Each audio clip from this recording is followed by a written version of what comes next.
Wherever the heck in the world you are, it's V the Gorilla, and I'm here with my main man, John J., who needs no introduction because he is the troublemaker extraordinaire, the one who not only creates trouble for those who deserve it, but also more importantly, he is the guy that finds opportunities. And we're today going to be talking about prospering the chaos. There's a lot of things going on in the world.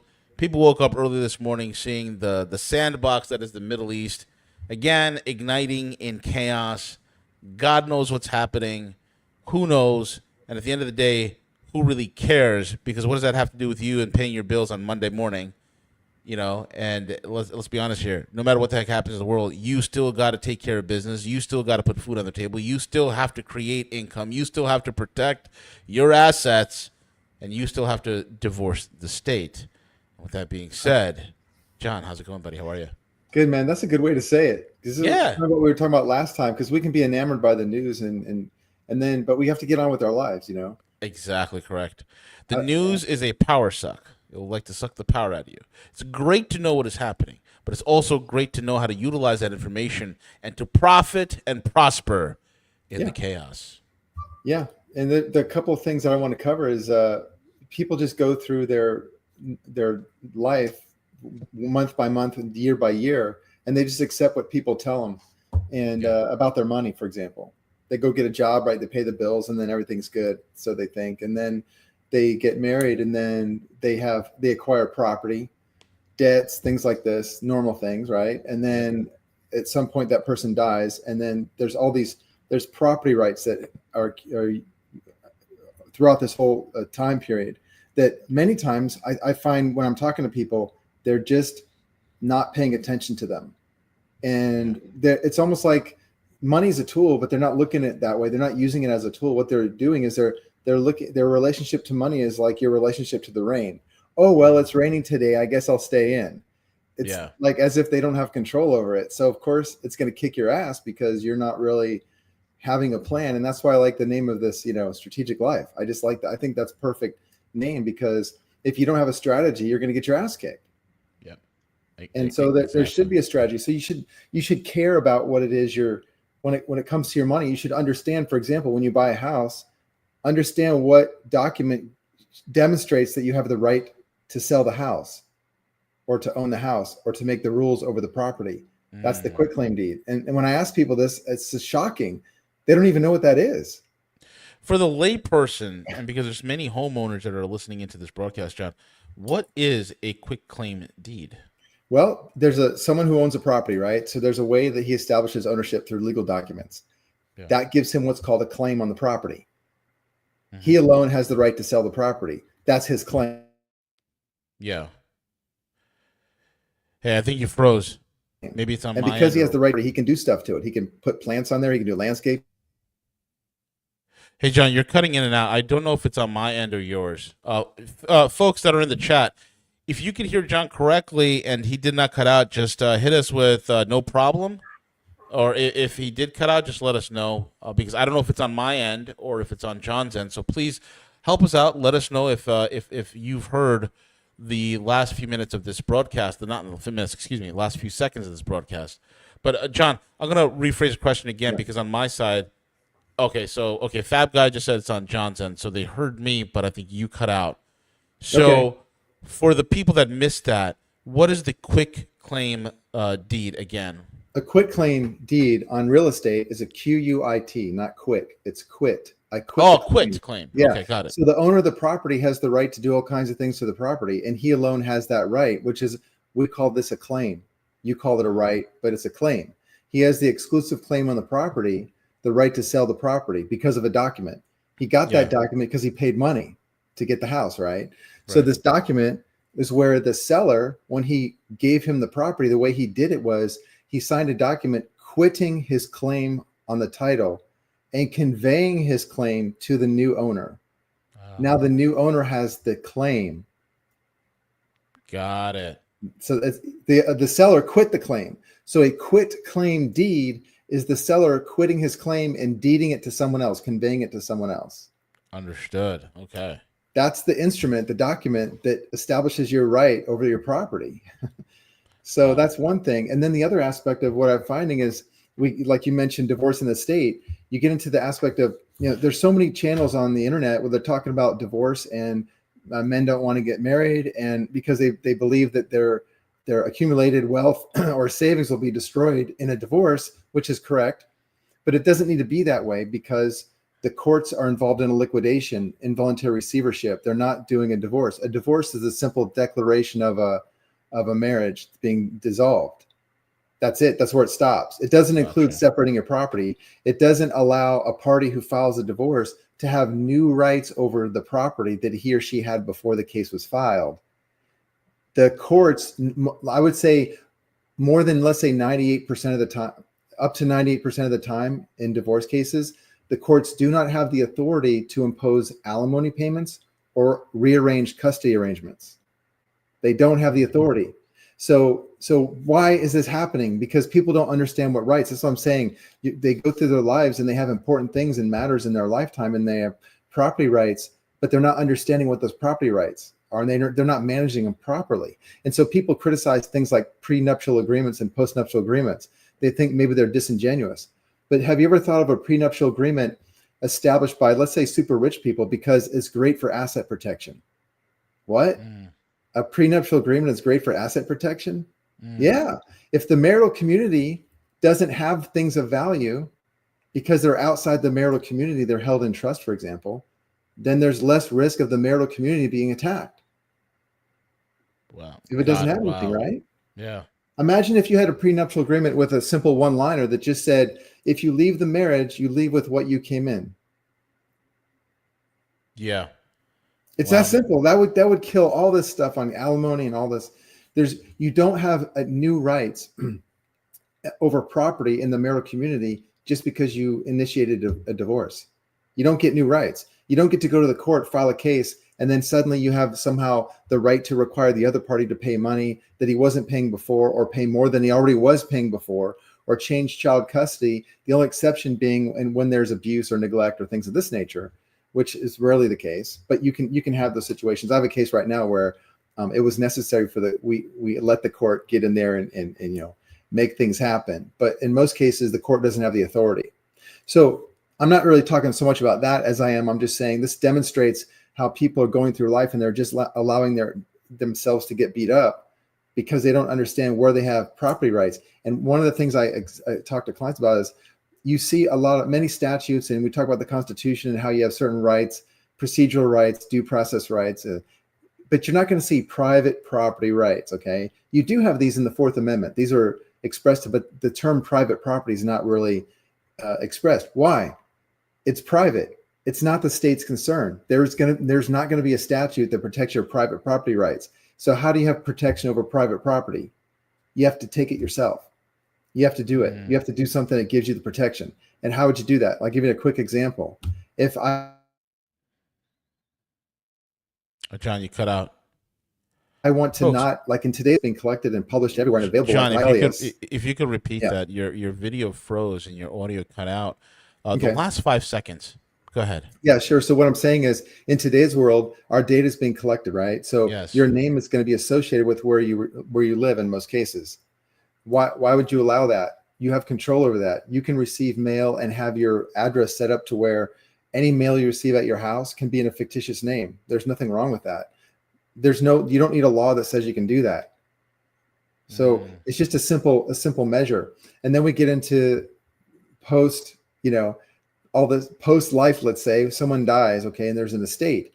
And my recommendation for people is to, if they have things in their life, have property, have money, or things they want other people to benefit from when they're gone, they want to remove that property. In my opinion, they want to remove that from their estate so that it's not subject to probate. That's the whole idea. You remove it from your estate so it benefits your heirs, where they don't have to go through probate to receive the benefits. And you would do that through estate planning, trust organizations, for example, things of that nature. It doesn't always have to be that way. But these are just basic things. If you want to have a strategy, okay, so for some of these, you're going to need legal documents. For some of these, you're going to need to have certain habits. You're going to have to recognize certain things. And I guess my message is that just be aware of where you have property rights that are important to you. Things that are important to you, you should keep track of it. You should know things. You should know why you have the right to own your house. You should know why you have the right to do things at your property that other people don't, and that you don't have the right to go on someone else's property. Why is that? Because there's a document that says that person has the exclusive claim and you don't, right? This is important. Yeah, it's very important, and this is what people often miss, John. We talk But about a lot. I think we talk about how to make money and things like that, but there's some very basic things. The last time we spoke about, how to set up a company structure so that it has credibility, so that it has a balance sheet, so that it has credit worthiness, right? That you can use it to acquire assets. right, You can do all that, but in the background, you need to keep track of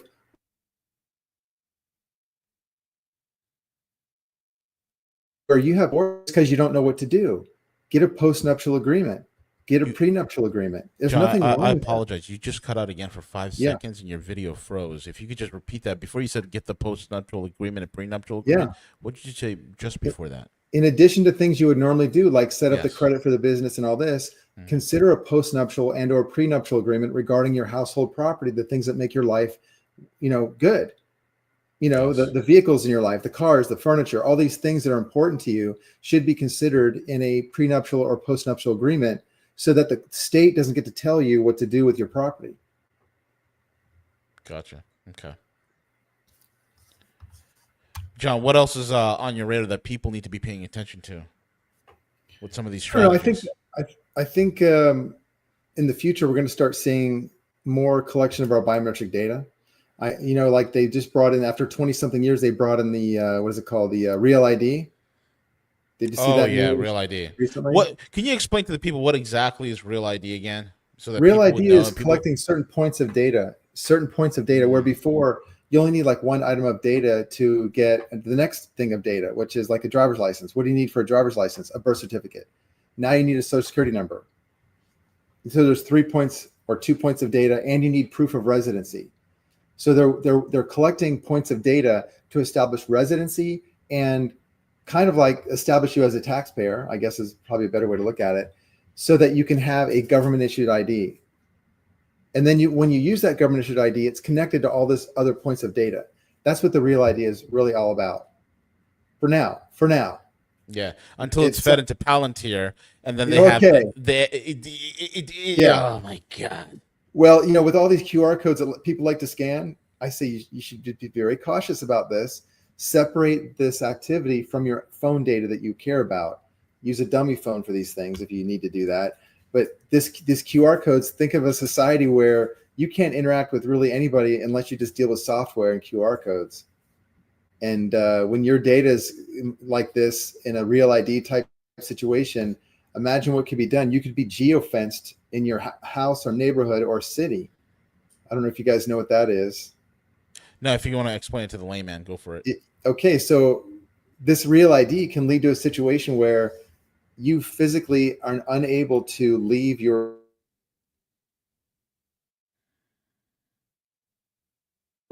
let's say your neighborhood. Hey, I don't know. You cut out. You're unable to. You repeat that again because you cut out and your video froze. In the the geofencing is that you're unable to leave your area. Is that what you said, John?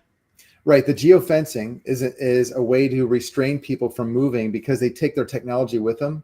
They use it for accessing transportation. And because of that, you wouldn't have access to transportation, even using your own car, to leave your neighborhood or maybe even your city if you're subject to geofencing. Because of this technology we're looking at, this is coming in the near future.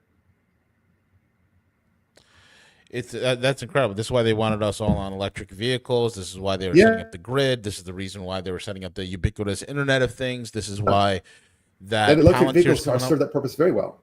Yeah, and one of the things about us in the West, we like to project, right? The Western media has sold the lie to the rest of the world that China has some sort of social credit, and it's not. They don't.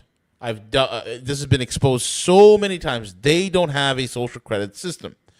But you know who's working on one, and I knew about it in 2012 when I started realizing that all the credit reporting agencies were merging their data into one, and they're compiling it, and that it's creating an amalgam between your credit report and your social media accounts.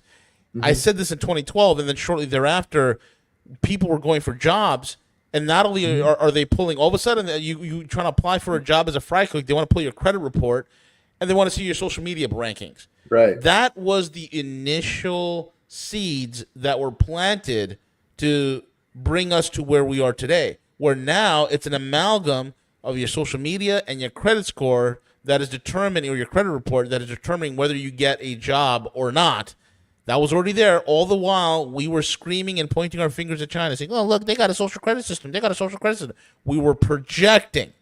And now with Palantir coming up and these convenient riots, John, these convenient riots, Right. that all of a sudden now we're screaming for, only if we knew these left-wing agitators and who they were, then we'd put a stop to them.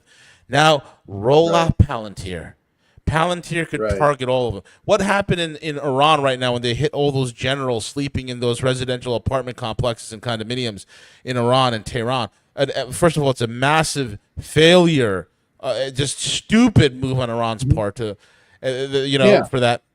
Right. But what is the AI system that Israel is using to target these guys? You're witnessing an AI war, right? With Israel. That's why they're like cutting off with pinpoint precision. Right. Their opposition. It's a Palantir-like system. Yeah. That type of tracking system is coming here. The guy from Palantir, the CEO, admitted, "Oh yeah, Israelis use us." I mean, guys, put it together. So what John is telling you folks is massive. Just saying, if you're not even paying attention to basic things that are old. Oh, John, you cut out, man. Hey, John, I think he froze. Yeah. John, yeah, you froze. You cut out for 15 seconds. You froze. If you could repeat that. I'm just saying this, if you're not paying attention to your property as it is now with old school understanding, you're going to be blown away with this new system. You're going to be owned. Yeah. So you should be aware of what Intellis is collecting on you, what Plaid is collecting on you, plaid.com, plaid.com, Intellius.com. You should go look those up and search on your own name and find out what data is being collected about you. That's just the beginning. How do you shut down people like Intellius? Well, what you do is you update your information. If you find out your information first, and there's a couple things you can do. You can have it removed, but I don't believe that they actually remove it. So what I do first is I change it to make it incorrect. Oh yeah. And then I ask them to remove it. Got it. Perfect. So that's just one thing you can do. I mean, because the data collection is so pervasive, you want to pollute it with the wrong information. Yes, that is the key. Yeah, that's even better than removing it. But if you're not even keeping track of your household, and you don't have your property rights established in a written document that would preclude the state from getting involved, or you don't have an estate plan, then the state gets involved and gets in your business and tells you what to do, and then you become a victim of family court, which there's too many of those guys, millions of people. They don't need to be a victim. Sure. They don't need to be. All they have to do is have an agreement. It's so simple. Just have an agreement, and you block the court from getting involved in destroying your wealth accumulation. Is what they're doing. Yeah, absolutely. Very well said, John. What else do you want to touch base upon for the people, so they could be aware of what's happening?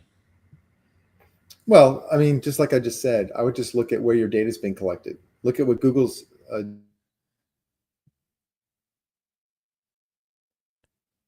doing.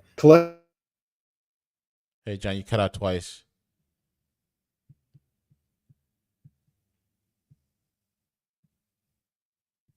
You already can identify your vehicle, your car, your house, and all these things. Make a list and consider a prenuptial or postnuptial agreement. It doesn't matter. It's a nuptial agreement. It doesn't matter. It's a marital agreement. It's a written agreement that can do certain things, and it could completely defeat the family court from destroying your family wealth in a divorce situation, or even a legal separation, or even a child custody situation. And it can also protect the wealth of your family when you die. Right. Just those two things right there. Correct. Absolutely. Folks, if you guys don't know, you can get a hold of John, aceofcoins.com, aceofcoins.com, and then join the club, aceofcoins.club. You could book sessions. You could actually speak directly with John J. Singleton, and this is the guy that can bring you to the forefront of what is going on, what is happening, and how to navigate everything that's occurring right now in the world. John, so many people. Go ahead, Yeah, buddy. I am on Telegram. I always forget to mention this, but Oh yes, I got to if get your you're Telegram link. yeah, if you go to Telegram and subscribe to Ace of Coins, I announce the Thursday call I do every at 7 o'clock every Thursday, and we talk about these things. People ask questions, and I give them solutions and some things like that. So Yeah, very well said, very well said. John, any other thing that you want to say before we close out? no, I appreciate the conversation, man. It's always good. It's always hard hitting. It's always good. It's always an educational session for a lot of people that listen to this. And folks, I always recommend to go back and listen to it again, take notes, and most importantly, if you want to learn how to play the game and win, you want to learn how to protect your assets regardless of what the heck's happening in the world. You want to learn how to prosper from the chaos. Get a hold of John J. Singleton over at aceofcoins.com, aceofcoins.com, as well as aceofcoins.club, and join the Telegram group where he does his Thursday live calls. Super important, guys. Super important. And with that being said, we're over and out. Cheers.